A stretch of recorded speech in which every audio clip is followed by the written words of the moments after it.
This is my whole point. Everybody is connected to this, some people more than others. They're what you're trying to heal. Understand that that girl will say, oh, he's crazy. Because her, you know what? Her conscious mind may not even be fully aware of these things. You've got to understand that. If I went up to her and said, yes, do you know that your spirit actually told me not to listen to you and that you're in bondage, her conscious mind would probably be like, you're nuts. Psychic communication is way too fast for you to try to discuss it that way anyway. Just be mindful of it. Forget about that. Just, what do people need? They need to be needed. They need to be acknowledged. They need to be loved. Forget about their personality. Observe it. Have a conscious interaction with it, sure. But never forget that no matter how calloused one's personality may be, no matter how much they seem to hate you, no matter how hard-assed they are, inside is a child. Inside is a being that needs love. And if you succumb to the calluses in their personality, to the wiring and programming of their consciousness, then you deny them that love. You deny them. So no, I'm not debunking anybody. I'm not even debunking Destiny Universe, because I'll tell you, I have to go through challenges like that every day. Every day I'm trying to monitor my thoughts because demons will try to persuade me to look at it this way or that way. It's not easy. Now, I'm sure that girl from Destiny Universe is a very nice person. Why would she not be? It has nothing to do with any of the... Look, I've met a lot of Freemasons that are nice people. They're nice people. They're just under pressure. They know not what they do. Or they know not how to deal with what they're doing. And that's my goal. To try to enable everybody, not people that think they're righteous. I'm righteous as me. No. The Spirit is righteous. And quite honestly, this is not for a group of people to hear this and heal and then consider themselves to be above everybody else. That would be evil. This is for everybody. Everybody who can understand the English language. I don't care if you're a Satanist, if you're in the Illuminati, if you're a Jesuit. It doesn't matter. It doesn't matter. I don't hate you any more than I hate myself. Do you understand that? Those are the people I want to influence anyway. I'm not coming to you like David Icke and saying, I'm not trying to persuade you. I wouldn't do that. You can give information without trying to persuade people. What? No, I am very much trying to persuade you.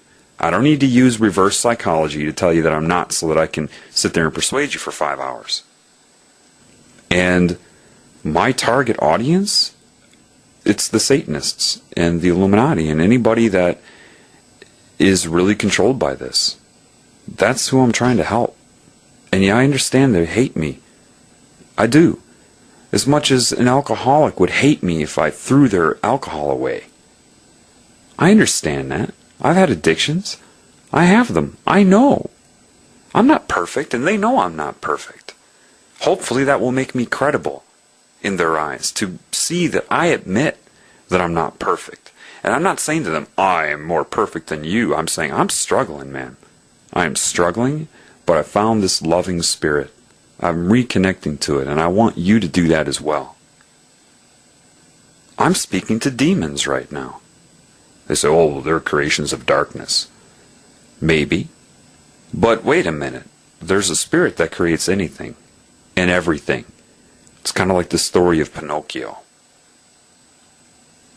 If a demon sees logic in what I'm saying, not my ego, because it's over my head, but maybe it observes me. Perhaps there's something inside of a demon that says, you know, there's something to this. Don't think the creative spirit of everything can't transform that demon. But that is not your responsibility. No human can do that. And if you try that, you're going right into the spider's web. Do not try to argue with a demon or intellectualize with a demon. They're way over your head. They have access to various points of your mind all at once, and your dimension. You're over your head when you do that, and they will not be able to resist taking control of your mind. A demon can't resist that, because it's too easy. It's just way too easy. Your mind cannot withstand a demon. Your heart can, though. You don't necessarily know where this is going. You have to walk the path. But holding resentment and hostility, and that's why they'll come at, even after me saying this, they're going to try to prove to me that I hate them. That's how it works. That's how synchronicity works. There will be events now that will try to make me hate them. Well, my ego isn't infallible. That may happen for an hour here or there, but the truth is the truth. And as far as hating anyone, hating any group on this planet, that's just not fair. I think the original group that started this whole thing on planet Earth, look at it from a different way. What if the demons in this cancer consciousness descended upon Earth and found a human race the smartest one and upgraded them so they could be used, and those people had nobody to get help from? They would ask other species, other humans, help, help. No one could help them because it was the initial infection. It's not their fault. Not their fault. The problem is guilt and shame, and that's the one the Spirit really needs to work on, because the people that have been controlled like puppets to do the most horrific things, down to eating babies, feel like the creative Spirit could never accept them again. Well, I have a surprise for you. Yes, it can. You just are not looking at it correctly. And no, that doesn't mean, oh, well, okay, if it'll accept me, I can do it for another week. No, because the very moment you want its acceptance, it will start to transform your paradigm. You will suffer if you do it then. Once you decide to choose God, you will suffer if you do those things. I mean, whenever I would deviate from it in any way, it would rock me. But not to hurt me or to condemn me. It's saying, I'm taking over now. You're in therapy, buddy. That's kind of what my life is like. I get strong intervention when I deviate from this. So would anybody in the Illuminati. But it doesn't mean that it can't help you.